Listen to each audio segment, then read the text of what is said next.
wa tó lé ojú wa tó kó.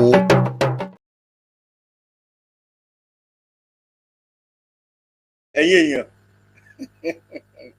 drama nàìjíríà ò lè tán tí jésù èdè ọlọ́run gbọ́ ẹ wá wo mínísítà lára àwọn mínísítà tààrẹ Tinubu ṣẹ̀ṣẹ̀ forúkọ wọn sọwọ́ ni o tó fi sọwọ́ sí ilé ìgbìmọ̀ asòfin wípé kí wọ́n bá wọn bu ọwọ́ lù ú kí wọ́n ṣe screening fún un kó náà lè jẹ́ kan nínú àwọn mínísítà ọlọ́gbọ́n àfi sùúrù drama ńlá gbáà ni níbi tí mínísítà yìí tó brilliant dé professor ni o àwọn professor ọlọ́mọdé adaràn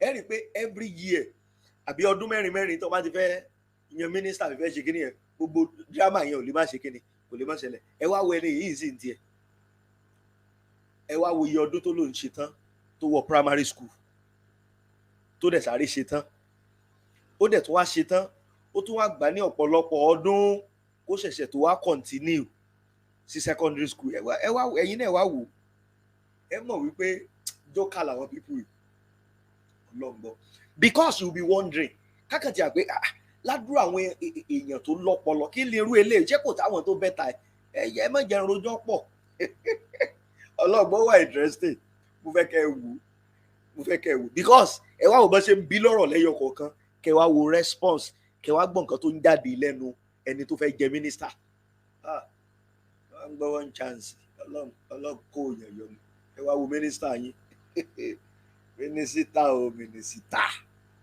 lè jẹ́ mínísítà of education ní ìjẹ wa àfi sùúrù ẹ wo mo kí gbogbo ẹ̀yin olólùfẹ́ wa jàre káàkiri gbogbo ibi tí ẹ lórí ọ̀fẹ́ tẹ́ tí ń wà káàkiri orígun mẹ́rẹ̀ẹ̀rin gbogbo àgbáńlá ayé gbogbo ẹ̀yin bàbá mi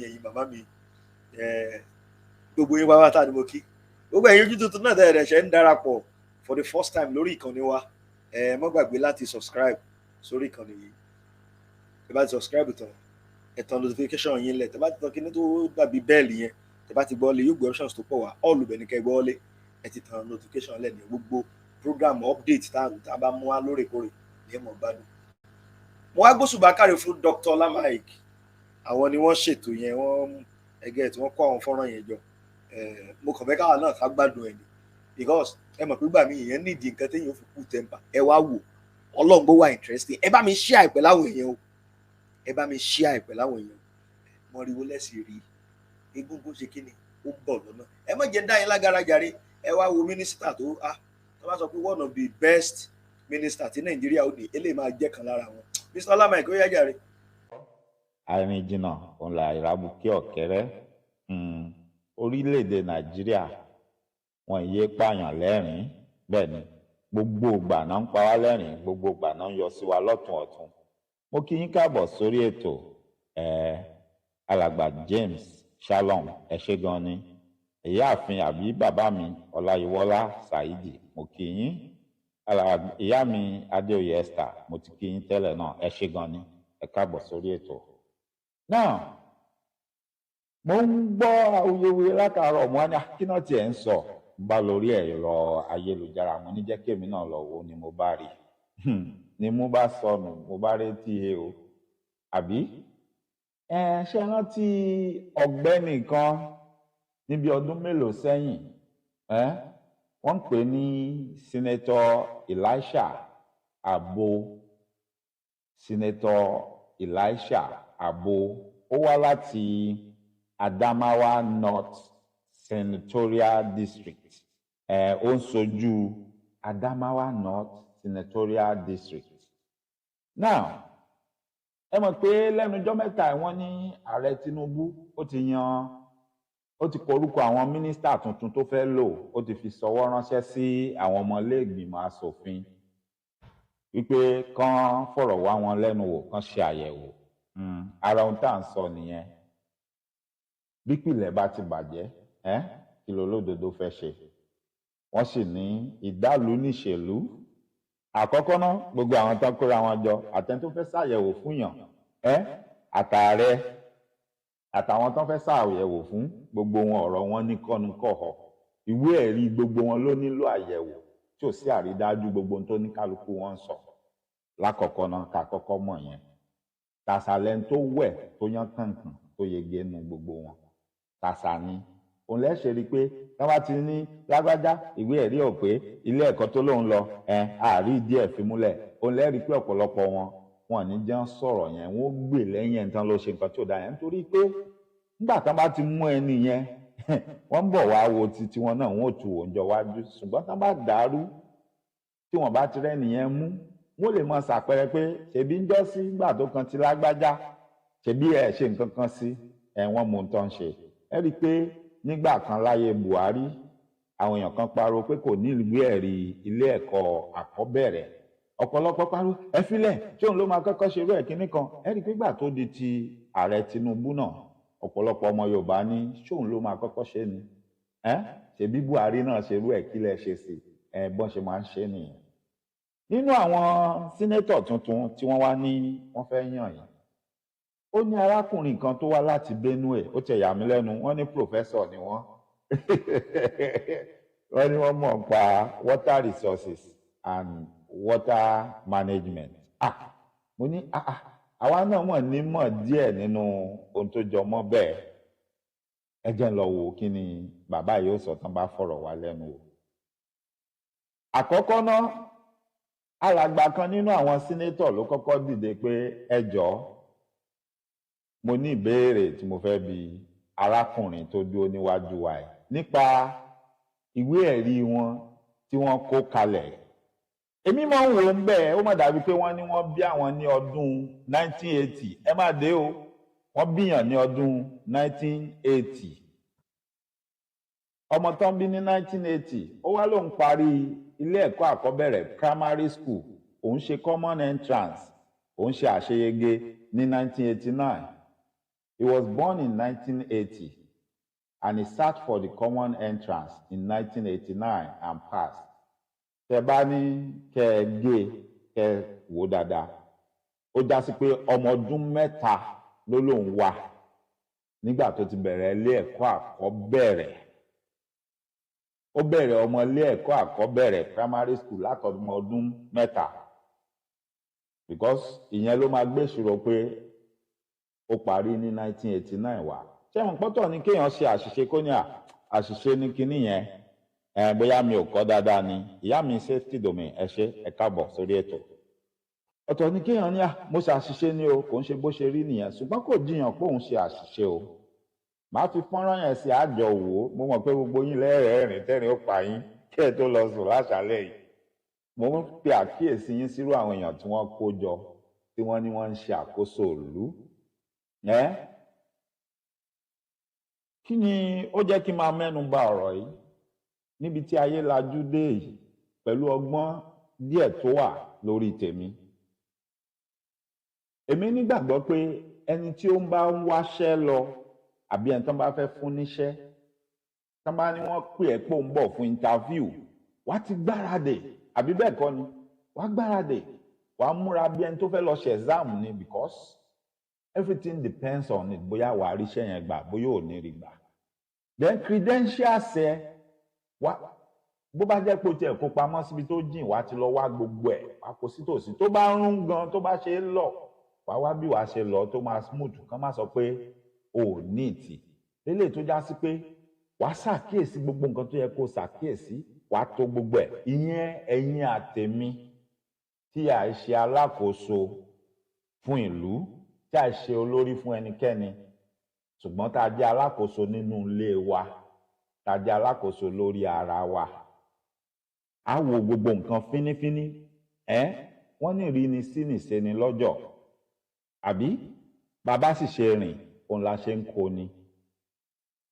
Ó wá yà mí lẹ́nu pé ẹni tí wọ́n ní wọ́n kọ orúkọ ẹ̀ wọ́n yàn gẹ́gẹ́ bí ẹni tó ń fọ̀rọ̀ wá lẹ́nu wò fún mínísítà ó pírísẹ́ǹtì irú àwọn dọ́kúmẹ́ǹtì ó ná bíù ní 1980 òun parí iléèwé ẹ̀kọ́ alákọ̀ọ́bẹ̀rẹ̀ ní 1989 ẹ má sì mí gbọ́ o ó ṣeé ṣe bá a ṣe jókòó tá à ń sọ̀rọ̀ ẹ̀ aláwọn ọmọ kéékèèké tọ́jọ́ orí wọn ju 90 years lọ tán dẹ̀ ní doctorate degree àti masters degree lọ́wọ́ bẹ́ẹ̀ ni wọ́n wà ṣùgbọ́n they are specially gifted children they are special gift children they are talented wọn ò wọ́pọ̀ irú wọn ò wọ́pọ̀ wọ́n dẹ̀ lè ṣàlàyé ìrìn àjò wọn bọ́n ṣe débẹ̀ ní sísẹ̀ǹtẹ̀lé tí ò ní rújú bẹ́ẹ̀ ni tán bá dẹ̀ ń sọ̀rọ̀ tírú wọn bá ń sọ̀rọ̀ ẹ máa rí nínú ọ̀rọ̀ wọn ẹ máa rí nínú ìṣesí wọn pé tán bá ní nǹkan èèyàn jáfáfá àwọn eléyìí jáfáfá kì í ṣe pé wọ́n sọ pé irú ọmọ bẹ́ẹ̀ fún yín àbí wọ́n sọ fún yín ẹ wàá rí yóò mọ sọ̀rọ̀ ọ̀rọ̀ ní dáńtọ́ lẹ́nu ẹ̀ àbẹ́yìn gan mọ́ akọminú pé ṣé òótọ́ náà ń sọ ṣá ṣé ní tán sì ń sọ ni ṣé ohun tí mò ń sọ yé wa. àmúyà mi lẹ́nu pé bí bàbá yìí bó ṣe sọ̀rọ̀ bọ́n ṣe ṣe ṣé wàá rí sẹ́nẹ́tọ̀ Elisha Abo fẹ́yìn tẹ́ ẹ̀ bá mọ̀ ó ní sẹ́nẹ́tọ̀ kan náà ní bí ọdún mélòó sẹ́yìn tó lọ sí store níbi tí wọ́n ti ń ta èròjà nǹkan tí ọmọkùnrin àbọ̀mọbìnrin tó máa fi ń bára wọn ṣeré lórí ibùsùn odidi senator Federal Republic of Nigeria tó lọ ń jà níbi tí wọ́n ti ń ta àwọn toy àwọn nǹkan ṣeré ọkùnrin àti obìnrin tó fi ń bára wọn ṣeré ó lọ síbẹ̀ ó lọ ń jà tó wọn ló gbá ọmọbìnrin kan létí tó di wàhálà ń gbà yẹn àwọn aráàlú ẹ̀ fẹ́ràn ẹ̀ gan wọ́n sì yàn ó sì ní senator tó ń sojú wọn ìyẹn ní Adamawa North Senatorial District. ìgbà tán wá bí ọ̀gbẹ́ni tí ó wà lára àwọn nominee tí Tinubu yàn yìí wọ́n bí ní béèrè ẹ jẹ́ n fi fọ́nrán yìí sí ká bẹ̀rẹ̀ sí wò kí n má bàa gbà wá lákòókò ẹ jẹ́ ká bẹ̀rẹ̀ sí wo fọ́nrán yìí. Mr. President, point of order. Mr. President, point of order.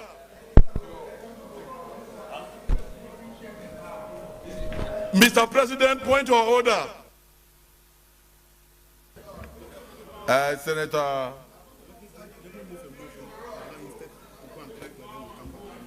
I think so. Colleagues, my name is Senator Mukahil Adetokunbo Abiru, and I represent the good people of Lagos East. Professor, first and foremost, I'd like to congratulate you on your nomination, and I also join my colleagues too in congratulating you as well. Now, gbogbo ala ti gbọ́ o professor lẹni tí à ń sọ yìí o tí wọ́n ń béèrè ọ̀rọ̀ lọ́wọ́ yìí professor ni o ẹ máa gbọ́ o. My own question will be very simple, and it will have to do with your biodata. I just want clarifications around your biodata. Now, on the very first page, page 1, you said you were born on the 2nd of December 1980. Now, looking further down, you attended St. John's Primary School, Boko. You just wrote 1989. I'm wondering whether you finished primary school in 1989, which will suggest that you either started primary school at the age of 3 or 2 for you to finish in 1989. That's one. 2, you also claim that you went to SEPA Secondary School. You put 1995. That will also suggest, so I don't know with the band whether it was 1989 to 1995. But what is also, what will appear a bit distorted for me, which I also need clarification for, is that given your academic excellence, you know, you graduated in 2004, meaning that, you know, you probably will have spent almost 9 years for your first degree. I just need you to clarify those data. I hope you understand, starting from primary school to why it took you that long to also get your first degree, despite the academic brilliance that you have exhibited. Thank you, Mr. President and my distinguished colleagues. Thank you. In 1980, and you had your first school leaving certificate in 1989. That means that you, at the period you should have been in nursery school. At the age of 4 years, you were already in primary 1. You were already in primary 1. Which state was this? Benue.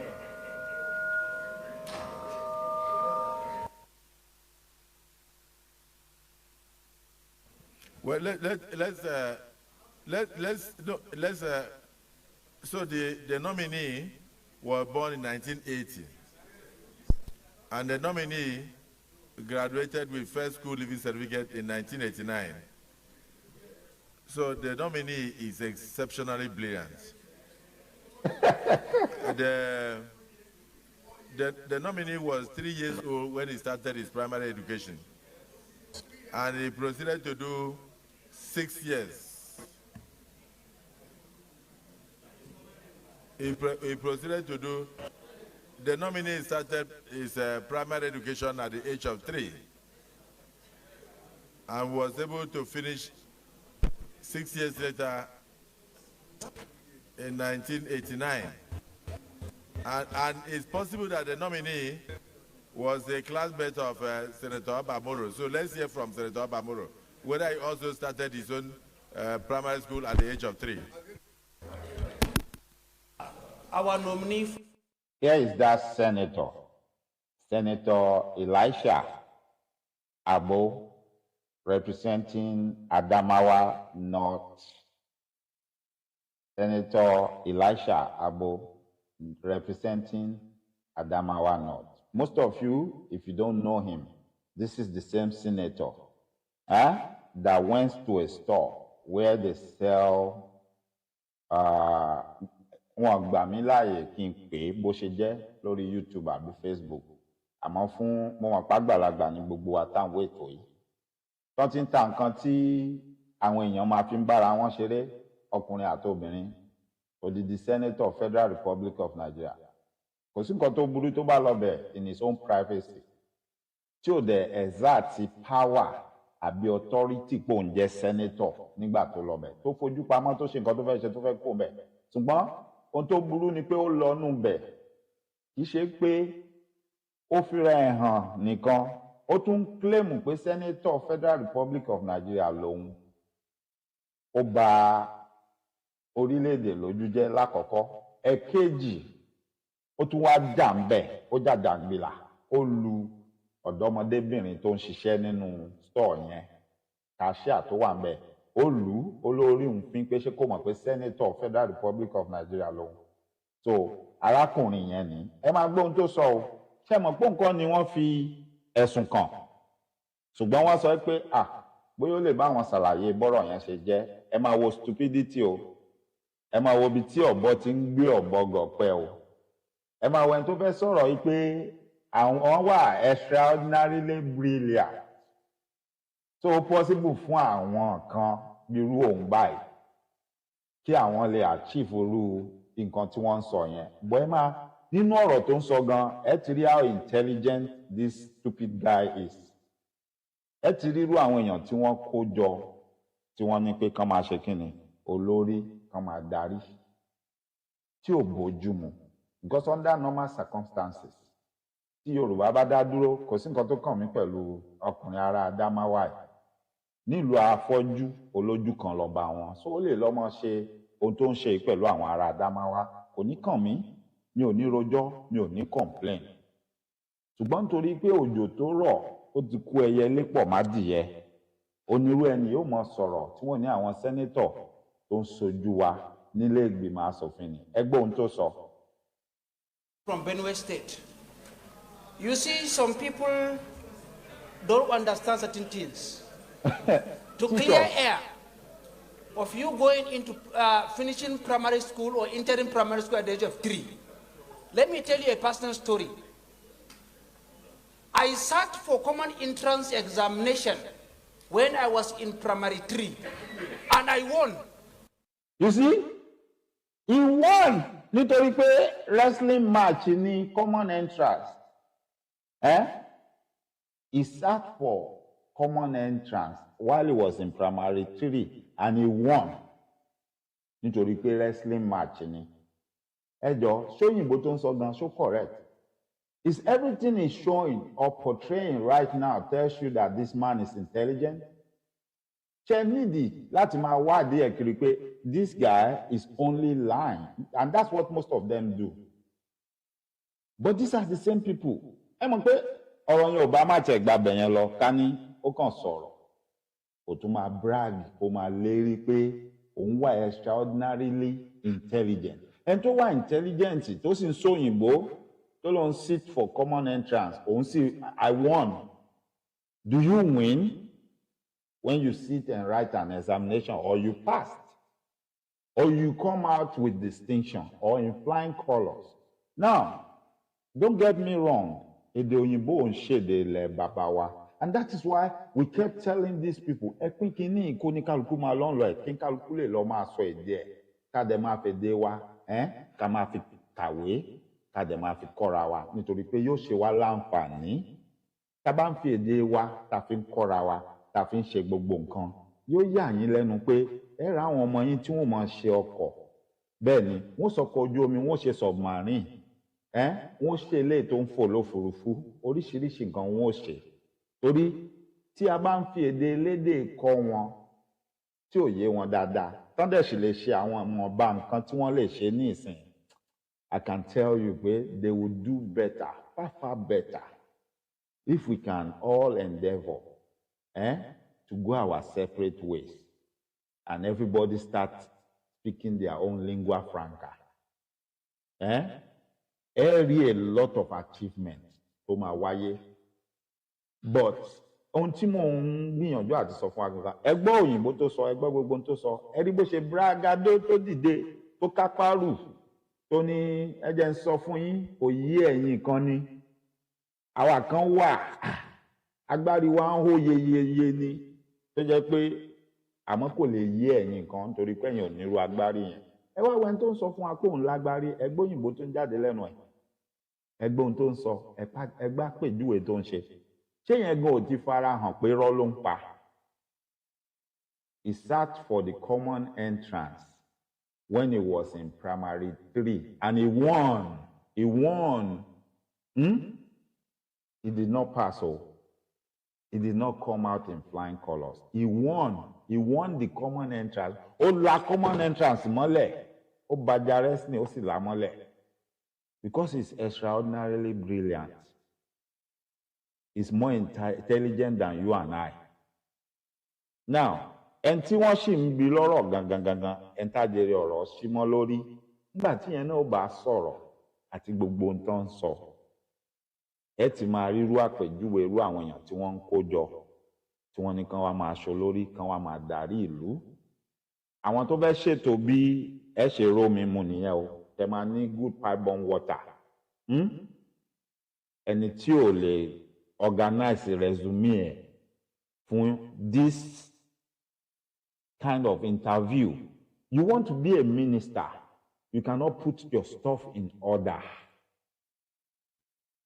And you are going to be in charge of a whole nation. Ṣé ti rí pé wàhálà wà? Ṣé rí pé problem wà? Wọ́n ní ká ti bí ìsáná ká ṣe kí ni? Ká kíyè sóògùn. There's a lot of issues. Somebody that wants to be a minister for water resources, attending an interview, and his date of birth, and graduation from primary school calls for question, and somebody is questioning it, and the answers provided are not all that sensible, does not make sense, does not tally.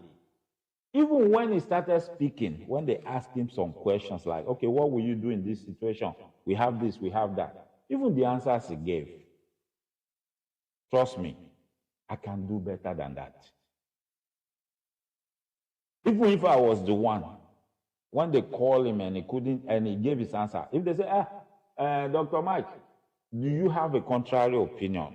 You know, without me having prepared to go and attend an interview to be a minister, I believe I can do better. I can answer those questions better. And I can proffer better solution than everything he said. But this is somebody that is about to become a minister.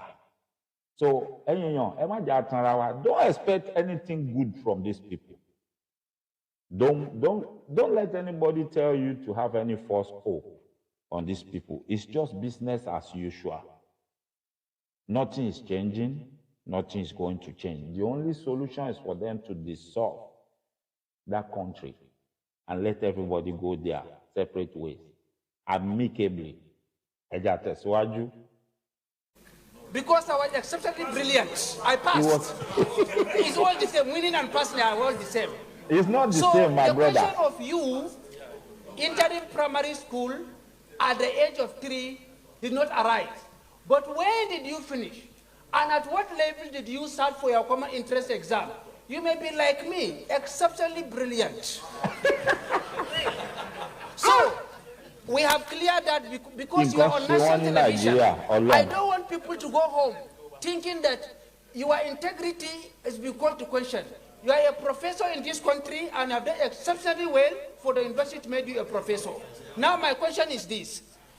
Any country that continues to rely on rainwater, to cultivate crops, and to feed a booming population like Nigeria will have food crisis.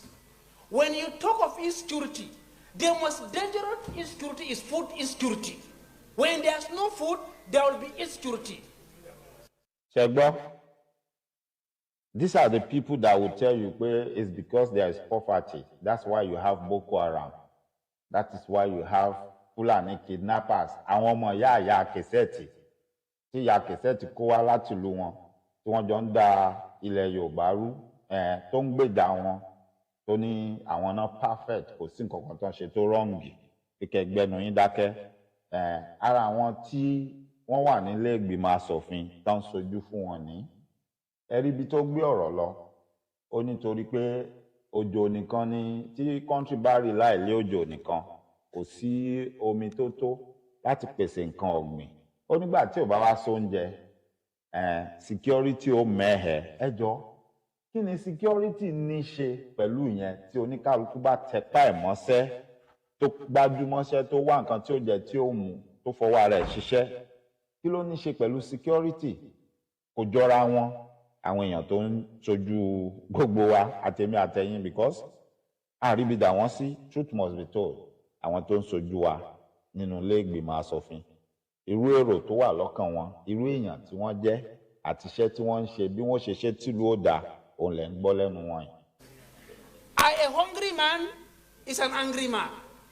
If you look at Nigerians' land size, from number 1 to number 21 is all states in northern Nigeria. Apart from Oyo, in number 14, with 20,454 square kilometers land size. Ẹ jẹ́ kí sáré kí àwọn èèyàn tí mo ṣẹ̀ṣẹ̀ tún rí tí wọ́n wọlé. Bàbá mi Alhaji Najim Adégbóyèga Adéyẹmí mo kí yín ẹ káàbọ̀ sórí ètò tọ̀ àwọn tá a ní tí wọ́n ń sojú wa nìyẹn o wọ́n bá wa tòlú wa bí ó ṣe dá ẹja wọn dúpẹ́ lọ́wọ́ wọn o àwọn bíi Elisha Abo and tó wà extraordinarily brilliant but does not know the difference between winning and passing. Tó sọ pé òun win ní common entrance he won. He sat for the common entrance while he was in primary 3 and he won because it was a wrestling match or a soccer match. Torí kò yé mi. Mo kí yín o alàgbà Rasak Adémọ́lá bàbá mi Ọláyíwọlá Saidi mo kí yín ẹ káàbọ̀ sórí ètò. Ẹ jẹ́ àtẹ̀síwájú mi ò fẹ́ pẹ́ lórí ètò yìí. And Cross River at number 19 with about 20,000 square kilometers. They enter from number 1 to number 21, northern Nigeria. Now there is... Olóyè MJ, ẹ káàbọ̀ sórí ètò bàbá mi Fẹ́mi MJ. Ọdún wo lẹ́yìn náà sit for common entrance tẹ́ win? When did you sit for your common entrance? And did you win or pass? Desert encroachment. Rain is no longer falling as it used to be because of human activities. How do you intend to create dams so that we will not continue to rely on rainwater and use the opportunity of this vast land size in the north to feed our booming population? Thank you so much. I went to primary school in the year 1984. Ẹ máa gbọ́ o arákùnrin yẹn rèé o ẹni tí wọ́n nominate pé kán gbà kó jẹ minister for water resources ni and as you rightfully heard him he said he went to primary school in the year 1984 ṣé ti rí pé discrepancies ti ń wà nínú nǹkan tó tender. So tell me, irú iṣẹ́ wo lẹ rò pé ni máa ṣe faraàlú? Number one now is already a failure, even going to an interview. Because if you cannot put your stuff in order to appear for an interview, that tells me the kind of person you are. I understand he's a professor. They call him a professor. I'm sorry, but something is not adding up. Because how could you go for an interview and not be prepared? Number one, your papers are not right. Dates are not adding up. And then ẹ tún máa gbọ́ ńgbà tó bá máa answer question tán bí ẹ máa gbọ́ nǹkan tó máa sọ. Yeah, 1989 was when I got my first living certificate. And the last listen is the years. Pardon? I started in 1984, 1984, 1985, 1986, 1984, 1985, 1986. Pardon? Ṣé rí pé kò hard up? Ṣé rí pé ó wá confused? 1984, 1985, 1986, 1987, 1988, and 1989. That was when I passed out with first living certificate. Primary school. I'm talking about primary school. Then I further my secondary school in 1990. Yes, secondary school in 1990. 1990, 1991, 92, 93, 94, 95. That is when I got my SSCE. That's when I got my SSCE. Then I graduated in 2004. Yes, what happens that I was actually supposed to pass out in 2003, but there was a prolonged strike. If you can remember, there was a prolonged strike by us. We understand that. I did a 5-year program in engineering, which I was supposed to stay there for 5 years. But because of the prolonged strike, I spent 6 years for the program. That is why I graduated in 2004. Yeah, but that does not add up to 9 years. 5 years turned to 6 years. There's still 3 years left. It does not add up. And you are a Nominees that professor. appear before this hallowed chamber will also apply to Professor Ussel. Mr. President, distinguished colleagues, looking at the resume that we have of Professor Ussel, I think ordinarily that the discrepancies that you find in the times enumerated here may necessarily have come from typographical errors, which Professor Ussel himself. Now, you see the problem they have in that country. The man you see right here speaking and trying to take up his cause and fight for him is also from Benue. He's a senator representing Benue State. So now he's fighting for his kinsman. He's fighting for his brother. So what he's trying to do now is, no, this ministerial nomination must come to my people. We cannot lose it because of this man's stupidity. So I have to do whatever I have to do to make sure that we are going to pass him at the end of the day. So let me put up an excuse for him. Number one, what happens to you being prepared for an interview?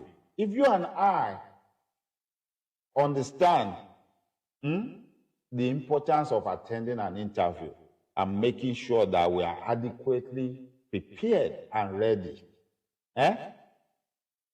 not just with our documents, but also prepared to face and answer any questions. If we are being subjected to that type of tension and examination, not to talk of somebody that wants to be a minister, one of the people that will be in charge of the resources of a whole nation, a whole country, coming to an interview not prepared. His credentials are not adding up. The dates are not adding up. And the way he's answering the questions, it's not making sense. Okay, you said you started primary school in 1984, and then you sat for your common entrance in 89, but you were born in 1980. Okay, and then you were counting your fingers. You yourself, you counted the you counted the years. You knew it was not adding up, and that tells me right there, something is not right. You are hiding something. Something is wrong somewhere. Then come to your higher institution. Yes, we all knew there are certain times when the government failed to perform its civic duty, and most of the higher institutions of learning were locked up and closed. And some people that were supposed to have to do 4 years in college end up doing 5. Some that were supposed to do 5 did 6. Some that were supposed to do 7 did 8. But yours is showing that you went to higher institution for 9 years, 9 good years, and they asked you, you only accounted for 6 years. The remaining 3 years, you didn't say nothing about them. There's nothing wrong if you have carryover and you stay in school. Most people went through that. That's not a big deal, but at least you should be bold enough. Right now, you are a professor. There's nothing wrong. At the end of the day, you are a professor. That's what matters. Whatever your failure is, you've brought credentials that shows to us that you overcame it. So nobody is looking at that, but at least you should be able to explain yourself. Explain your credentials, because it's yours. You brought it from your own home. So you should have looked through it and be able to defend it. If you cannot defend your credentials, then there's a problem. Because they are about to put a whole country in your care when it comes to water and natural resources. So how are we sure now that this man can handle this important job? Because if you and I know this, not just here in the US or in UK, even in Nigeria, if you should go for an interview and fumble, you are not going to get the job. Because that tells your interviewer a lot about you, the type of person you are. Even your appearance, your dressing alone can disqualify you. Not to talk of you getting in there and not being able to defend your credentials, not being able to answer questions. And then you see these people getting up, trying to defend him because they want it to be given to him, no matter what. So you can see why these people are not going to get anything done, and nothing is going to change. If anybody is telling you there will be a change, they are going to do anything better, there's nothing wrong. This type of people can be ministers, senators, for people like Iyakeset, but not for people like us. We are not saying we are better than them, but we know we have other people that are better than this, that can do a better job. And we also know that those people, we may not see them right now because the atmosphere is not okay for them to operate or to do anything. Even if they surface and they come out and they say they want to, do something, these people will get rid of them. They have a way of doing their thing and making sure that anybody that will antagonize them or disturb them, they get rid of them. That's why you don't see good people, qualified people, come out and fight for posts like this. That's why all you are going to see are these hoodlums, vagabonds. Because olóòlè ló mẹ́sẹ̀ olè tọ̀ lórí àpáta, àwọn náà lẹ máa rí tán máa jáde. Àwọn náà ṣe tán ṣe kíni, tán lè gbẹ̀mí lọ́rùn ara wọn, tán lè para wọn. Ẹni tó bá ní nǹkan gidi lọ́pọlọ, tó ní nǹkan dáadáa tó fẹ́ ṣe fáráàlú, kò lè bá àwọn eléyìí mingle, kò lè bá wọn figagbága. You will not rub shoulders with them because you don't want them to get rid of you. You don't want them, Kanyamutu mi ò lè máa pe àwọn èdè yẹn lórí afẹ́fẹ́, ẹ má bínú. Which he can explain. So I want to say at this point,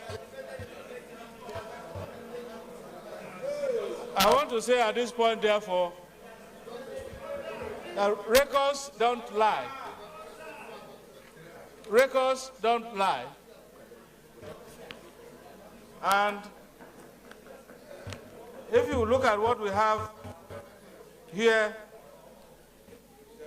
about qualifications and the explanations he has given, I think we must be prepared to give him the benefit of doubt. And so, my distinguished colleagues, I want to say that at this point, that Professor Joseph has sufficiently explained himself and the records are there to show. But I have a point that I want to make here, Mr. President. In your answer to the point of order raised by our colleagues earlier, without prejudice to my support for Professor Joseph, I want to say that I come from a part of Benue State that is a minority. I want to say system, and in ruling on the point of order, constitutional point of order that was raised, you indicated that Mr. President is going to bring more names. I want to say, therefore, and place it on record, that in bringing more names, especially from Benue State, that a name that will come should come from the Benue South Senatorial District to complement our effort at creating unity in Nigeria. Thank you very much, Mr. President, for allowing me to make this comment. You see, one way or kawa, láti Benue already, only problem. Man, you sọ̀rọ̀ pé kàn fojú fo gbogbo yẹn, kàn lọ wo kíní yẹn dáadáa, typographical error ni, ó ti explain ẹ̀ sínú ẹ̀. But at the same time, ó tún wá ń béèrè pé apá abitẹ́mi ti wá gangan, wọ́n ti yànyàn bẹ̀ wò láti Benue. So, mo fẹ́ fi àsìkò yìí sọ̀rọ̀ pé kí ààrẹ Bọ́lá Ahmed Tinubu ó make sure pé òun múyàn kan wá láti bẹ̀ náà o, láti ṣe kíni, láti compensate wa fún gbogbo nǹkan tá à ń ṣe fún ìlú yìí. You see, that's what we are saying. There is a problem and there will always be problem. Already, wọ́n ti mú kan wá, múyàn kan wá látọ̀dọ̀ yín kò dáa, kò qualify. Ẹni kan rún mọ́ kan filẹ̀. Ẹ̀dẹ̀ tún ti ń béèrè fún mi pé kan tún mẹ́lò mi wá, which means you are asking them to bring another mediocre, ó dà kò dáa, tó bá ṣàti wá látọ̀dọ̀ yín. You see? An argument àwọn kan ní tán bá pín, tí Nàìjíríà bá pín, àwọn Yorùbá ò mọ̀ jà, a sì máa jà. And like I do tell them, ìgbà wo la jà tẹ́lẹ̀, a ti ń jà already. Okay, ṣé irú nǹkan tẹ́ni ń sọ ń sìn, ṣé kò fi yé ń sìn pé ìjà wà everywhere? Because the man that has been nominated that they are talking about, he fought for that man as somebody from his own state, Benue State. But see, they are not both from the same senatorial district. So he's already fighting again. Hey, I want somebody from my own side. So the fight has always been there. It's not just going to start. The fight has always been there. Everybody has always been looking out for their own. So gbogbo ẹ̀yin tẹ́ ń sọ kéèyàn tí wọ́n bá pín tán, ṣé Yorùbá wà ní wọn jà, Yorùbá ò ní jà, Yorùbá ti jà tẹ́lẹ̀tẹ́lẹ̀, ìjà yẹn wà ń bẹ̀. Kò ṣe pé kò sí ń bẹ̀. So it's not that it is something new tó ṣẹ̀ṣẹ̀ máa ṣẹlẹ̀ tí Yorùbá bá pín. But mo fẹ́ jẹ́ kí ẹ rántí ọ̀rọ̀ kan tó máa ń sọ, wọ́n ní you cannot continue doing the same thing and expect a different result until you do something different before you can expect a different result. So tíjà yẹn bá ti wà ń bẹ̀, lọ́rọ̀ dẹ̀ ti rí bó ṣe rí, tí gbogbo wa dẹ̀ ti understand pé tá a bá pín ló máa yanjú ẹ̀. Gẹ́gẹ́ bí irọ́ táwọn kan máa ń pa fún wa, tí wọ́n ní constitution tó ń lò nílùú yìí o, it is we the people that agree on it. Tèmi àti yín mọ̀ pé there was no we the people. It was just certain people, Abdulsalam and his brothers, his cohorts, his friends, that sat down over champagne, àbí whiskey, àti àwọn ẹran suya, tí wọ́n ṣe kíni, tí wọ́n draft ẹ̀, tán dẹ̀ ṣe kíni, tán sọ the decree, tán pass it into law, tán gbélé wa lọ́wọ́, and they are claiming pé we the people agreed on it. But tí wọ́n bá pín Nàìjíríà tó ní kálukú bá lọ lọ́tọ̀ọ̀tọ̀ ó làwa Yorùbá ó ṣe pera wa pé mo mọ̀ pé ẹ̀yin ará Ògùn ẹ fẹ́ kí gbogbo nǹkan wá látọ̀dọ̀ yín ẹ̀yin ará Ọ̀yọ́ mo mọ̀ pé ẹ̀yin náà fẹ́ kó wá látọ̀dọ̀ yín ẹ̀yin ará Oǹdó ẹ tẹ̀ mọ́ nígbàgbọ́ pé ẹ̀yin nìkan lẹ mọ̀wé nù wa ẹ̀yin ará Kogi ẹ̀yin náà wọ́n ń sakọ o ẹ wo àwọn ará Èkìtì wọ́n mà lẹ́yìn lẹ ní pòfẹ́sọ̀ jù ẹ̀yin ará Kwara Kùránì mọ̀lẹ́yìn wọ́n ń gbé kiri ẹ̀yin náà mọ̀lẹ́ ní tírà ẹ ní gbogbo ẹ̀ ó dẹ̀ wá ẹ jẹ́ ká jókòó papọ̀ ẹ jẹ́ kí gbogbo àjọsọ ní tùbínùbí. Let's table our differences and let's compromise. Let's meet in the middle and come up with what? Our own policies, our own laws. And then we all append our signature on it. But we, the people, this is what we agreed. By last ṣe. If we all agree, okay, ará Ògùn, ẹ má lọ believe pé ẹ̀yin nìkan lẹ mọ̀ ṣe president o. A mọ̀ rotate ẹ̀ ni. Tí èèyàn kan bá ti jẹ lóògùn, the next one ó wà látèkìtì. Mi ò sọ pé bẹ́ẹ̀ ni ó rí o. Mò ń sọ nǹkan tí ó ṣẹlẹ̀ kó tó di pé ọ̀rọ̀ we the people ó wáyé. Nígbà tá a bá jọ sọ ní tùbínùbí, á sọ dòfin ni. Kì í sọ̀rọ̀ pé irú èyí táwọn wèrè wọ̀nwọ̀n ń ṣe tán ni ẹ̀yin PDP ẹ̀yin lẹ agree yẹn láàrin ara yín àwa APC àwa ọba yín agree yẹn ẹ̀yin APC ẹ̀yin lẹ agree yẹn láàrin ara yín àwa PDP ò bá yín lọ́wọ́ sí. Inú òfin ìlú wa ló máa wà oníkálukú ó dẹ̀ sáyẹ̀nsì wọn á dẹ̀ jẹun ló ń tẹ̀lé lélẹ̀ tó já sí pé ẹnikẹ́ni ò lè yí padà under whatever circumstances kí àtúnṣe kó tó lè wáyé lórí ẹ̀. Which will be an amendment to, just like bọ́n ṣe ń ṣe l'Amẹ́ríkà. They don't change most of their laws, but if they find out that there needs to be an amendment, then they will constitute and say, okay, ẹ jẹ́ ká deliberate lórí kínní. Ó dà pé àwọn nǹkan kan ti ń ṣẹlẹ̀ tí ò fẹ́ bá nǹkan tí a gbé kalẹ̀ tẹ́lẹ̀ mu. So, we, the people, agreed on this. We cannot change it. We already knew that. But there's a need that just arises, and we need to amend something. Then they will all sit down and discuss it until they reach an agreement and conclude on it. Then there will be an amendment to what was earlier on agreed on, right? We don't have anything like that in Nigeria, and we can never have it. Don't think it's going to happen. No, it can never happen. But I'm just saying this for the sake of those that put up the argument. Tabak Pinton, Aja, àwọn Ògùn, wọn náà làwọn fẹ́ máa jẹ president. Kò lè síjà lórí ẹ̀. Ọ̀rọ̀ pẹ̀lú àlàyé ni we sit down. Before anything happens, there will be policies. There will be a constitution. And in that constitution, that will show that we, the Yoruba people, agreed on this. After we might have sat down and compromised. Ibi meeting yẹn lẹni tó bá fẹ́ tutọ́ síyàn lójú ibẹ̀ ni ó ti tutọ́ tí ó tu. Ẹni tó fẹ́ pariwo ibẹ̀ ni ó ti pariwo. Ẹni tó fẹ́ gbégi pé màá lagi mẹ́ lórí màá yẹn mọ ibẹ̀ ni gbogbo wọn everybody gbogbo ranting tó bá fẹ́ ṣe ibẹ̀ ló ti ṣe ṣùgbọ́n lẹ́yìn gbogbo ẹ̀. We will now come to an agreement because everybody at one point or the other, you will have to compromise something. Nínú nǹkan tó believe. You let go of some, you hold on to some. I let go of some, I hold on to some. And then we all agree and meet in the middle. And in conclusion, gbogbo àwọn tó bá dá wọn kan náà ni a ti gbà pé wọ́n lọ sójú wa, ìyẹn dá sí pé o gbọ́dọ̀ make sure pé ẹni tó kójú òṣùwọ̀n tó mọ̀ pé kájú ẹ̀ ló máa rí pé ó lọ sójú ẹ̀. Not people like ẹni tó ń béèrè pé àwọn ìwé ẹ̀rí tó kó kalẹ̀ yìí kò bójúmu tí ò rálàyé ṣe tó wọn bá defend ẹ̀. Tó bá rán irú ẹnìyẹn lọ pé kó lọ sójú ẹ̀ ìwọ náà ti mọ̀ pé ẹ lè rérè ń bẹ̀. because I concur, I agree, ló máa lọ ṣe sí everything bẹ́ẹ̀. Bẹ́ẹ̀ tó máa sojú ẹ̀ tó bá ti jẹ́ ẹni tó jáfáfá tó mọ nǹkan tó ń ṣe. He will fight for what he needs to fight for.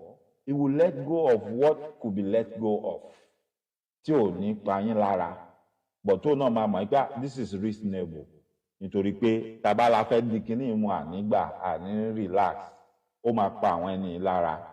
Àwọn náà dẹ̀ ni wọ́n ti let go nǹkan kan tó máa pa wá náà lára. And after we all agreed on that, and it becomes a law, the constitution of the land, nobody can change it again. Èèyàn kan ò lè jíjọ́ kankan ní èmi ni president mo change ẹ̀. Wọ́n ò ní káwọn sójà lọ gbé ni, kán lọ tì mọ́lé, because ìwọ kọ́ ló ṣe síbẹ̀, gbogbo wa la agree lórí ẹ̀. Yes, ẹ lè sọ pé ẹ láwọn nǹkan kan o, torí kò sí nǹkan kan tó ń ṣe tó jẹ́ pé jọ tẹ bá ṣe náà ló máa perfect.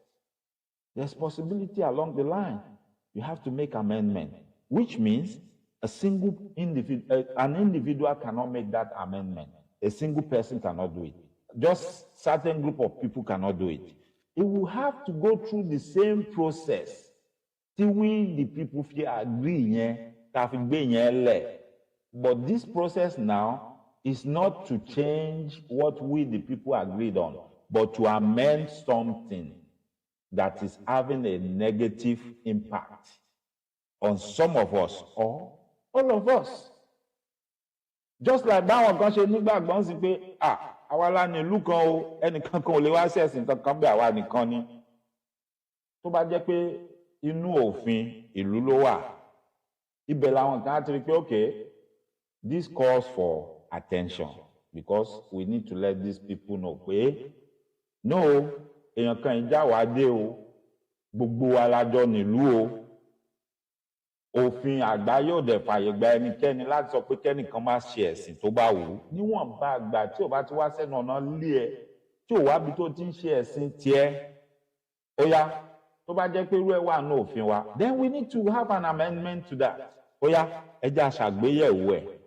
Oníkálukú wá sọ tiẹ̀. Kí ló dé tí wọ́n fi rò yí pé ẹni ń fọwọ́ tẹ̀ tọ́ ẹ lójú pẹ̀lú nǹkan tó nígbàgbọ́ nú àtẹ̀sìn tó ń ṣe? Ọ̀nà wo ni wọ́n rò pé ó gbà ó ń rẹ ẹ jẹ? Ìgbà tá a bá sọ ní tùbínùbí ni wọ́n ní okay, you know what?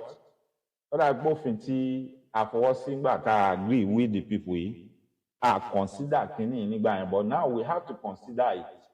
So a máa amend ẹ̀, a dẹ̀ máa ro ti òfin àgbáyé tó sọ pé ẹnikẹ́ni láǹfààní láti ṣe ẹ̀sìn kẹsìn tó bá wù ú níbikíbi tó bá ń gbé níwọ̀n bá gbà tí ò bá ti ṣe nǹkan tó lòdì sófin, tí ò dẹ̀ pọ̀ ọmọlàkejì lára, tí ò dẹ̀ dí ọmọlàkejì ẹ̀ náà lọ́wọ́ níbi tí wọ́n bá ti ń ṣe ẹ̀sìn tiwọn. Ṣẹ́rí pé ó mọ́ ọpọlọ dání.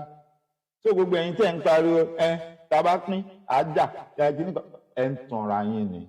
Èèyàn tí ò ní kan ṣe ló máa ń sọ ọrú ẹ̀, ẹni tí ò níbi lọ òun ló máa ń sọ ọrú ẹ̀. I've seen some tó yẹ pé mo dídí mọ̀ páwọn eléyìí wọn nìkan ṣe wọn níbì kan lọ ni. And I've seen a lot tó jẹ́ pé it's because they don't understand. By the time you sit down and explain to them the way I'm doing right now, wọ́n máa get ẹ̀, wọ́n á dẹ̀ ní òótọ́ dẹ̀ ni o, òótọ́ dẹ̀ ni o. So definitely we can get through our differences. We can resolve our differences. That will not be a problem. It's all based on mutual understanding. But gbogbo yín ni kẹ́ ẹ lọ mọ̀, not with the attitude tí àwọn idiot kan ti ń build láàrin wa already, which needs to be nipped in the bud. Eléyìí ò ní ṣe pẹ̀lú mo fẹ́ràn lágbájá, ẹlẹ́sìn mi ni lágbájá, ọmọ ìlú mi ni lágbájá. Truth be told, there are some things that are going to happen, and some of us will not like it.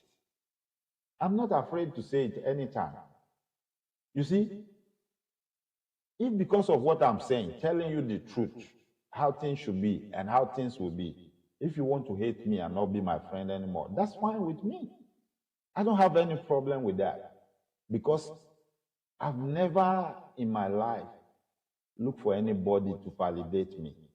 No, as long as I have a clear conscience, and I know that I can validate myself in front of my Creator, I owe nobody no apology. It's either you like it or you leave it. But the truth be told, some of us don't want to hear that. I can be your friend. We can be together. We can share things. We can even live together. As long as you understand certain things, that your religion is your religion, mine is mine. As long as you understand there is a boundary when it comes to religion that should not be crossed. As long as you show me love, I will reciprocate that. Right? As long as you don't show to me that I need to be careful with you, I'm not going to be looking, watching you tooth and nail where maybe you want to do something to me. But if I've seen traces in you that you are like that, then I'm going to suspect you for the rest of your life. Because that is what you are showing me. That is your body language. That is what you are saying. Right? Mo ti rí èèyàn tó pè mí rí tó ní ọmọ ìlú wo ni mo dẹ̀ sọ fún. Ó ní mo wish pọ̀ ọmọ ìlú bàbá ni. Mo dẹ̀ rẹ́rìn mo ní well, sorry. Ibi tán ti bí mi ni mo sọ fún ẹ̀yẹn. Òun ló mọ nǹkan tó rí. Èmi náà dẹ̀ ti rí èèyàn rí tí mo ní mo wish pé ni pé ibì kan láti jọ wá. Àìmọye funfun téèyàn máa rí tí wàá ní o wish pé kó jẹ́ dúdú. It's because of ìwà wọn àti bọ́n ṣe relate pẹ̀lú ẹ̀. Àìmọye dúdú téèyàn dẹ̀ ti rí tó sá sẹ́yìn pé àwọn eléyìí wọn ṣe súnmọ́ ìwà wọn ni. And that's why I tell people also at times pé it has nothing to do with the color. It's the upbringing of some people. Àti irú family tí wọ́n ti wá, ilé tán ti jáde, nǹkan tán kó sí wọn lágbárí. Sorry to say, mo ń wo ètò kan ní ìmọ̀gbà tán ti ṣe ètò yẹn ní ọ̀dọ̀ Alhaji Dr. Yomi Amsa lórí Kọ́kọ́rọ́ Alátẹ. Ìjà láàrin ìyá àti ọkọ ọmọ ẹ̀ ni. Ọmọ ìyá yẹn jẹ́ obìnrin. Ṣẹ́tígẹ̀t. Ọmọ yẹn ti wá kú. Ó dà pé last born tó bí fọ́pọ̀ ẹ̀, operation ló fi bí. I guess after that operation, after a while, ó ṣaláìsí. But wọ́n wá ní argument. Ọ̀rọ̀ yẹn gan kọ́kọ́ ṣe bákan bọ̀ ìgbà tó yá Alhaji padà figure pé ọ̀rọ̀ yìí ti pẹ́. Àwọn gbọ́ sí i torí ẹjọ́ tí ìyá yẹn rólé àti nǹkan tó ń sọ. Wọ́n dẹ̀ bí bọ̀bọ́ yẹn lẹ́jọ́, ó rojọ́. Ẹjọ́ tiẹ̀ tún yàtọ̀ sí ìyá yẹn. Ẹjọ́ tí bọ̀bọ́ yẹn rólé. If you ask me, èmi gan ti ń pity bọ̀bọ́ yẹn pé why tí ìyá yìí ṣe báyìí? Lóòótọ́ lọmọ yín kú. Ó dẹ̀ yẹ kó ní pity fún yín but why tẹ́ máa ṣe bẹ́ẹ̀? Ẹ wò for instance. Bọ̀bọ́ yẹn nínú ẹjọ́ tiẹ̀, ó ní fún lẹ́yìn tọmọ ìyá yẹn kú. Ó ní ṣebí ìyá yẹn gbé pẹ̀lú òun for 3 months. Pé léun náà wà pé ìyá tó ń parọ́ mọ́ òun ní ìsìn tán sọ pé òun fi àjà àwọn òun lé àwọn jáde. Ó ní even lẹ́yìn tí ìyàwó òun ti kú, ó ní àbúrò ìyàwó òun ó wà pẹ̀lú òun tó ń bá òun tọ́jú àwọn ọmọ 4 níyàwó òun bí kó tó kú. Ó wá ní ó dá àárín kan, ó ní ìyá ní àwọn làwọn máa dáná fún àwọn ọmọ táwọn máa bá òun tọ́jú àwọn ọmọ kó dẹ̀ ní rárá pé kò necessary as in bóyá kán wá máa lọ. Ó náà wá ní ó dáa, a jẹ́ pé àbúrò ìyàwó òun ó máa dúró tì òun, ó máa bá òun tọ́jú àwọn ọmọ, a máa help. Bọ̀bọ́ yẹn dẹ̀ fẹnu ara ẹ̀ sọ, èmi náà dẹ̀ reason. Ó ní mature girl ni girl yẹn, ó ti dàgbà. Òun géńdé nínú ilé pẹ̀lú àbúrò ìyàwó òun, anything ló lè ṣẹlẹ̀. Ó nítorí ẹ̀ ló ń ṣe wò pé no, kò bójú mu màmá. Ó lóun tiẹ̀ tún pé màmá síta. Òun ṣàlàyé fún màmá pé màmá ẹ̀yin náà rò báyìí, wọ́n ń ṣerú ẹ̀ kò ń ṣe nǹkan tó dáa.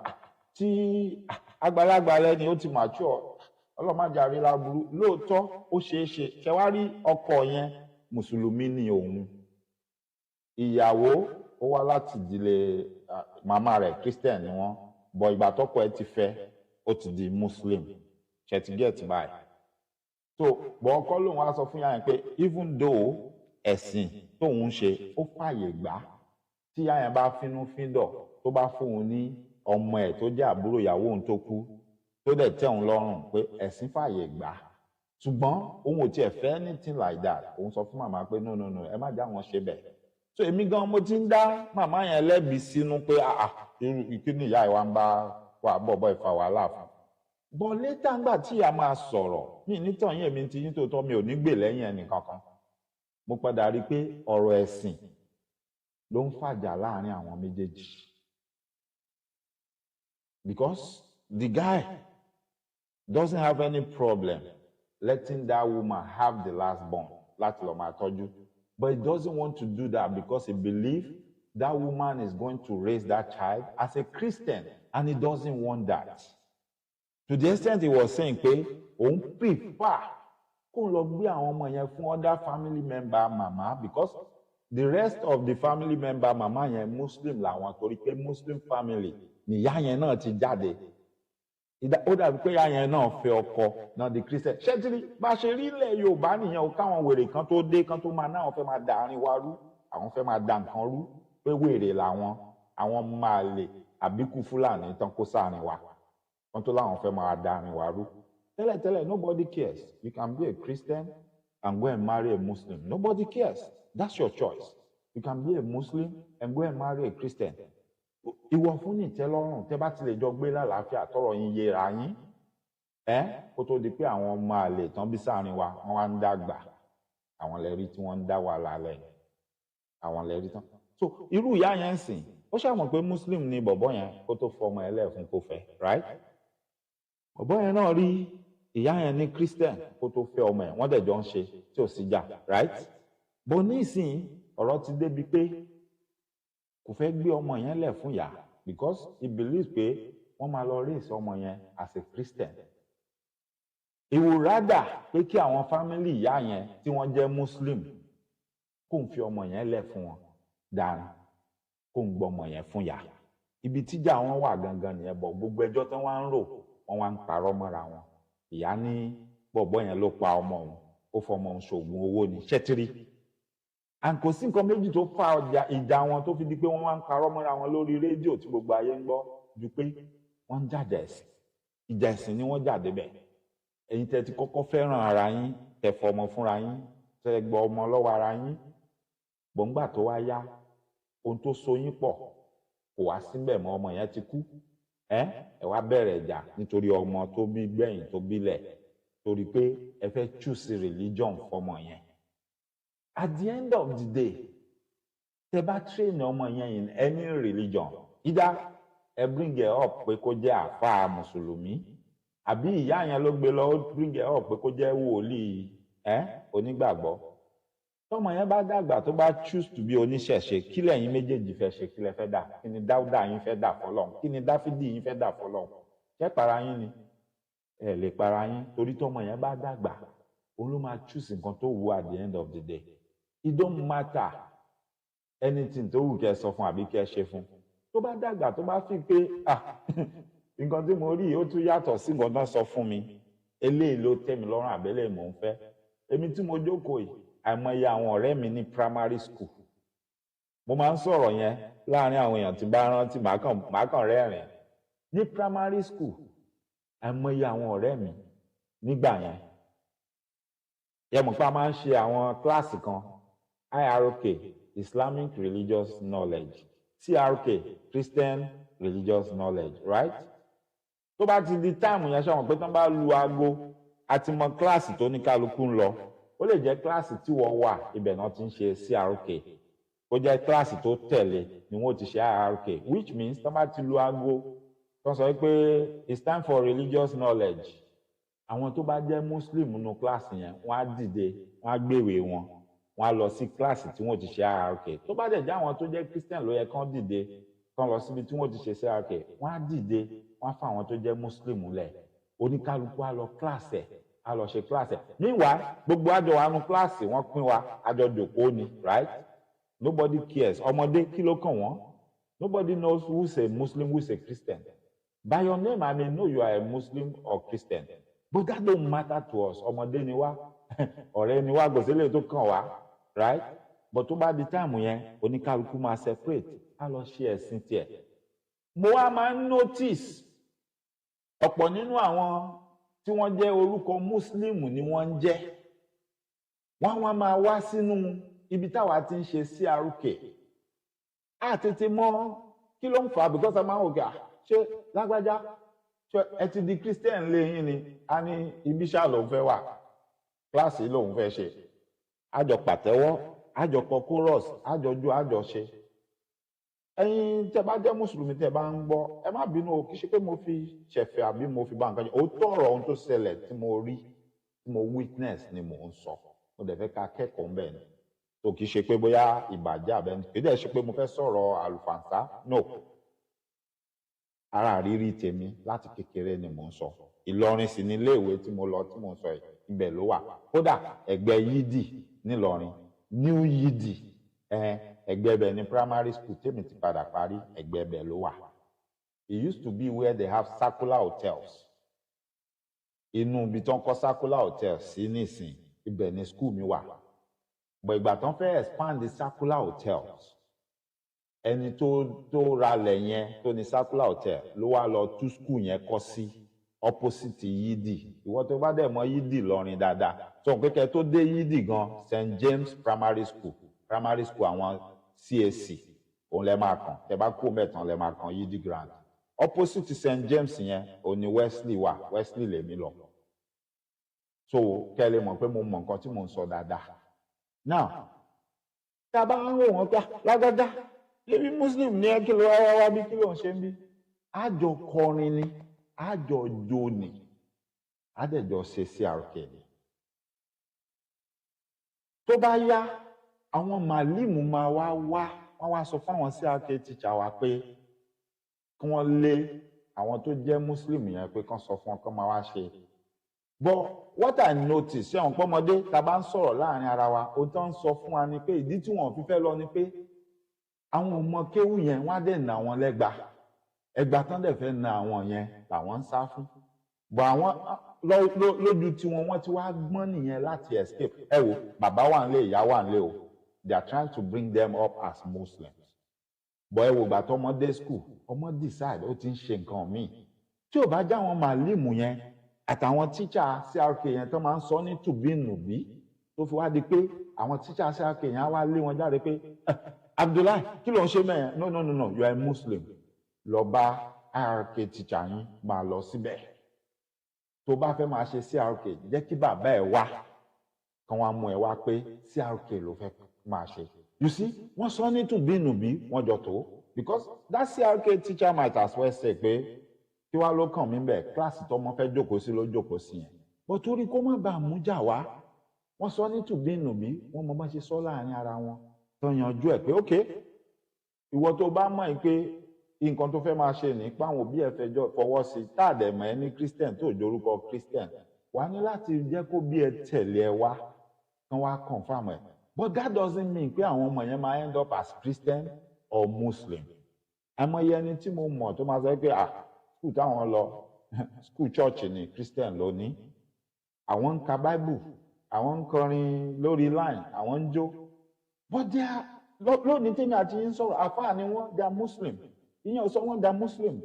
But they achieve what they wanted to achieve education wise, right? At the end of the day, they achieve what they want to achieve. Ìyẹn ló matter sí wọn. Àmọye ẹni tó jẹ́ pé tó máa ń sọ story ara wọn, wọ́n máa sọ bọ́n ṣe go through, different stages. Àmọye Christian tẹ́ máa rí ta ní Ansarudin kìíní kan làwọn lọ. Ìyẹn ò change wọn, right? At the end of the day, they chose what they want to be. Pé mo ti wá lọ mọ́sálásí àbí mo lọ church, Olúwa ni mo gbàgbọ́ ni. Ṣé náà là ń sọ yìí, táwọn kan ń parọ́ tanra wọn. Tó mọ nǹkan tó ń ṣe lẹ́yìn, tó ń parọ́ tanra wọn. Àwọn ń bo nǹkan tí ò bò mọ́lẹ̀, irọ́ ń parọ́ ń fúnrọ́, èké ń bèké sọ̀rọ̀, àwọn dìndìnrìn. At the end of the day, ẹ rí Elédùmarè, nǹkan tẹ́ ẹ rò pé ẹ bò, ẹ sún síwájú ni, ẹ kàn sún síwájú ni, Elédùmarè ó padà tú nígbà tásìkò bá yá. Mi ò ń sọ oníṣẹ̀ṣe, but truth be told, ìyànjẹ ni, ìyànjẹ ìfọwọ́lá gbáyàn lójú ni. Pé ọgbẹ́nìkan lọ lẹ́jọ́ wọn dájọ́, kò sẹ́ni tí ò mọ bọ́n ṣe ń fẹ́ ẹran sẹ́nu tó ń wá tì, kò sí. Àmọ́ ọba kan wà tó jẹ́ pé wọ́n lòun ló máa ń ṣèdájọ́ àfẹ̀yìn pinran tó máa padà bá yín tú ẹjọ́ yẹn dá. Ẹni tó bá ń parọ́ nínú gbogbo yín, èmi ò mẹ́ni tó ń parọ́, mi ò ní sọ fún yín pé ẹnìkan ló ń parọ́, bọ́ ọba kan wà tó máa padà tú ẹjọ́ yẹn dá tó máa tú àṣírí ẹni tó ń parọ́ nínú yín àmọ́ mo mọ nǹkan kan tó dájú èèyàn ń fibi sú olóore èèyàn dẹ̀ fi gígùn ojú olóore tó bá jẹ́ bẹ́ẹ̀ lórí kì í ṣe nǹkan tó dáa a máa lẹ́yìn lọ́pọ̀lọpọ̀ ìgbà ẹ̀yìn ẹ̀ ò dẹ̀ kì í dà ẹ̀yìn ẹ̀ ò kì í dà so àwọn tí wọ́n ń yàn tọ́ni kan wá máa ṣe mínísítà irú àwọn kálíbà èèyàn òun lè rí yẹn o àdé àwọn tí wọ́n jókòó sílé ìgbìmọ̀ asòfin tí wọ́n ń ṣe sẹ́nétọ̀ àwọn bíi Elisha Abo the man is so intelligent that he sat for common entrance in primary 3 and he won. He sat for common entrance and won. Mami Kẹ́misọ́lá Àlàdé mo rí yín bẹ́ẹ̀ ẹ káàbọ̀ mà mo kí yín mà alàgbà Adékúnlé Ramon mo ń kí yín o bàbá mi Àkàlàmàgbò TV ẹ káàbọ̀ sórí ètò ẹ ṣé gan ni tẹ́ darapọ̀ mọ́ wa àmọ́ lóore o bàbá mi ọ̀rọ̀ wọlé Ọ̀pẹ́yẹmí ẹ ṣé gan ni ẹ káàbọ̀ sórí ètò ohun tó ṣe pàtàkì tí mo fẹ́ jẹ́ kí gbogbo wa understand wọ́n ní ọwọ́ gẹ́gẹ́ ló ń ṣáwájú jó àbí bẹ́ẹ̀ kọ́ ni nǹkan kan ló máa ṣáwájú nǹkan kan o àpẹẹrẹ ọ̀rọ̀ kan làwọn kan fi lélẹ̀ lónìí bẹ́ẹ̀ ni antecedent ni o ó ń bọ̀ ẹ̀sùn ọ̀rọ̀ yẹn náà máa wá o then mo fẹ́ kí gbogbo wa rántí kíní kẹ́ má gbàgbé ohun tá a sọ ṣáwájú ìdí ni lọ́pọ̀lọpọ̀ ìgbà tá a bá ń sọ̀rọ̀ lórí afẹ́fẹ́ mo máa ń sọ wípé ọ̀pọ̀lọpọ̀ nǹkan tó bá fẹ́ sọ tó bá jẹ́ nǹkan tó nílò ẹ̀rí tó bá lẹ́rìí ẹ̀ lọ́wọ́ ṣọ́ra kó tó sọ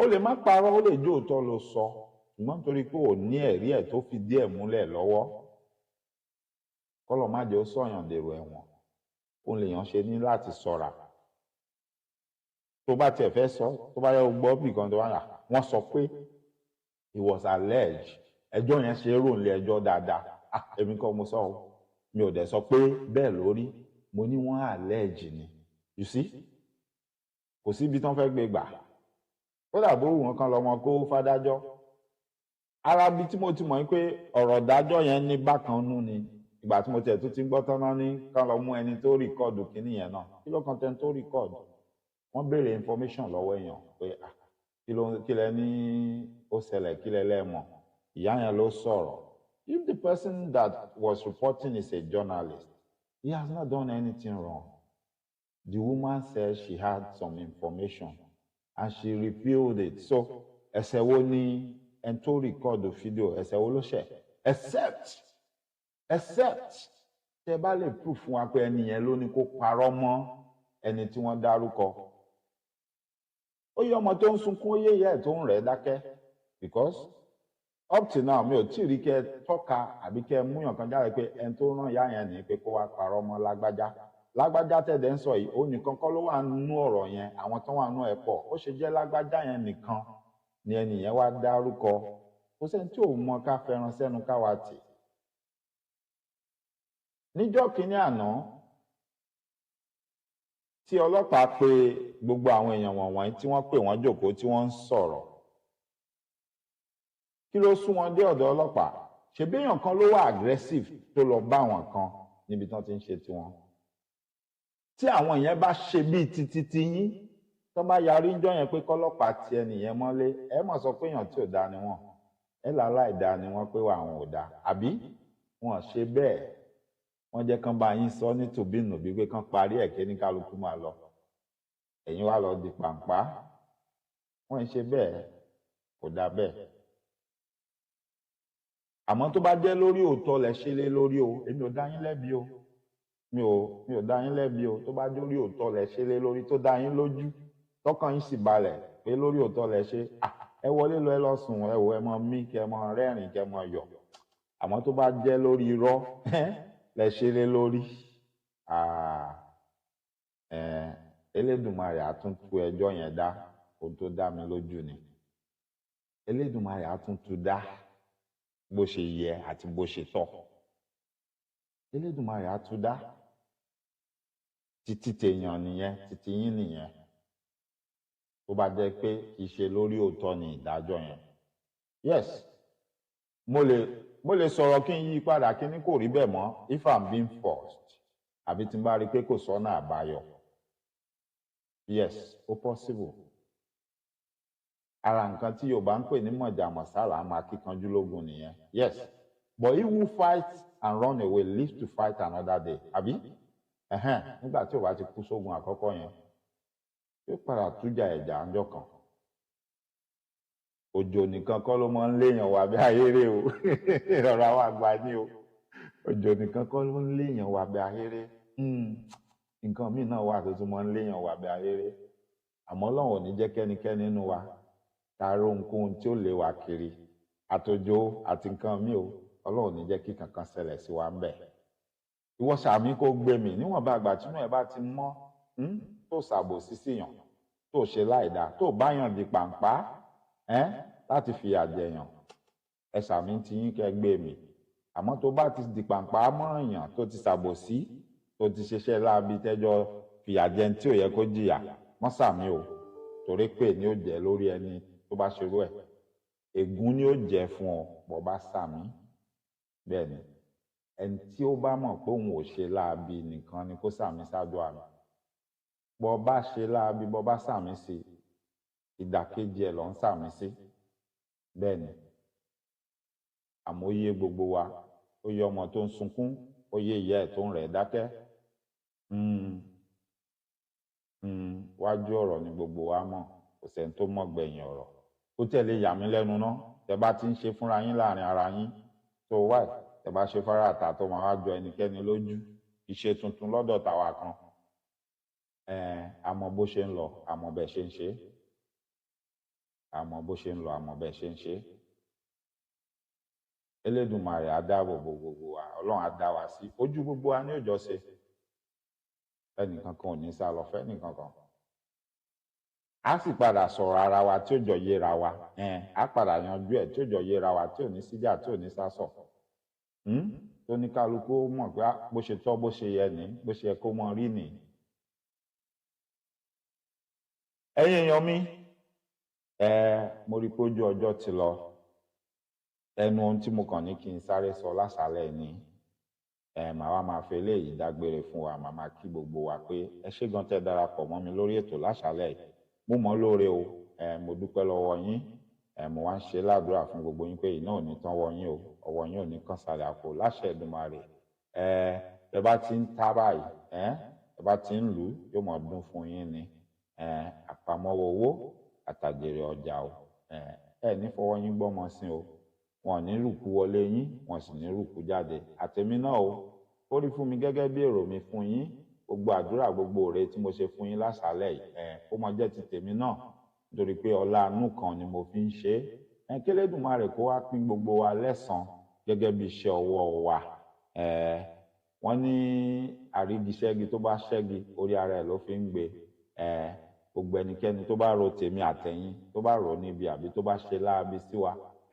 kó máa lọ jẹ́ títí wọn kán máa forí ara wọn gbé o òkò tí wọ́n ní tó bá sọ mọ́pẹ wọ́n ló lọ pẹ́ ń sọ mọ́rú ẹni bẹ́ẹ̀ padà gbogbo ẹni tó bá ro láabi sí èmi àtẹ̀yìn kó máa padà sí àkàtà wọn láṣẹ Èdùmàrè ajínigbé ò ní jí yín gbé o wọn ní jí yín lọ́mọ gbé wọn ní jí yín láya gbé wọn ní jí yín lọ́kọ gbé o aburú ò ní ṣẹlẹ̀ lọ́ọ̀dẹ ẹnikẹ́ni nínú wa ẹ wo ọ̀kọ̀ọ̀kan là á jí láṣẹ Èdùmàrè ẹni tójú oorun dójú kú ẹni tójú àládé kòtò ọkọ̀ tó ń gbé láyé tó ń sọ̀ lọ́run ìkankan nu wa báyìí àní dẹ́sẹ̀ lé títí.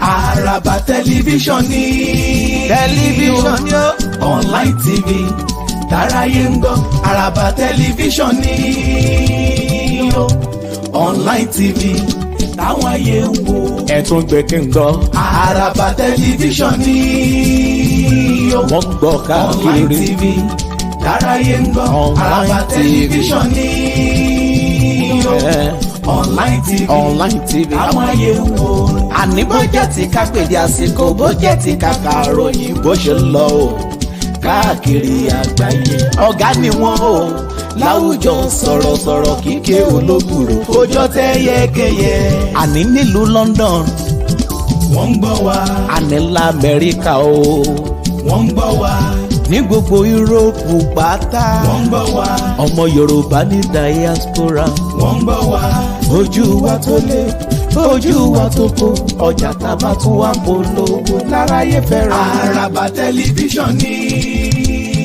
ó online TV.